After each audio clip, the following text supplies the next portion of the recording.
আসসালামু আলাইকুম সবাই কেমন আছো? আশা করতেছি সবাই অনেক বেশি ভালো আছো, আমরাও ভালো আছি আলহামদুলিল্লাহ। তো সকালের নাস্তা পানি শেষ করণের পরে দুপুরে রান্নাবান্নার আয়োজন করলাম। আজকে আলু দিয়া গরুর মাংস রান্না করুম। ফ্রিজের মধ্যে দেখি কি এক পটলা মাংস পইড়া রইছে, জানতাম না, ভুইলা গেছিলাম। পরে যাই হোক খুঁজা পাইয়া এই খুঁজার যে মাংসটা পাইলাম এটা হলো খুঁজা মাংস। তো আলু দিয়ে আজকে এটারে ভালো করে রাইন্দা লুমু। আলু অনেকগুলি দিচ্ছি, এটা আবার মনে কিছু করো না, কারণ ঢাকার মানুষরা আবার গোছের থেকে বেশি আলু পছন্দ করে। আর গোছের সাথে যে আলুটা দেয়া হয় সেটা কিন্তু খেতে খুব ভালো লাগে।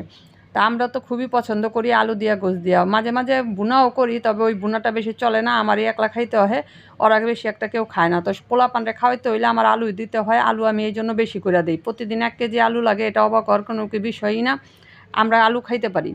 তো যাই হোক এখানে আমি মশলাপাতি দিয়া সব কিছু দিয়া ডাইকা ডুইকা দিয়া তারপরে যে গেছি হলো অন্য কামে যাইয়া আমি আবার এই তরকারি যে বহাইছি এটা গেছি ভুইলা যাওয়ানোর পরে এখন আয়া দেখি কি আমার তরকারির নিচের থেকে পোড়া লেগে গেছে।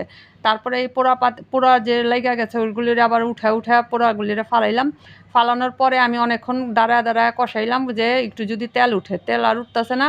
তারপরে কি করলাম, পানি দিয়া দিলাম গলা পর্যন্ত পানি দিয়ে এটারে নাড়াচাড়া করে আলু সিদ্ধ করণের লেগা দিয়া দিলাম। তো এখানে হইলো ঘটনা হইছে যে আমি যে পুরি বানাইছিলাম ওই পুরির এই কড়াইয়ের মধ্যে এই মাংসটা বহাইছিলাম।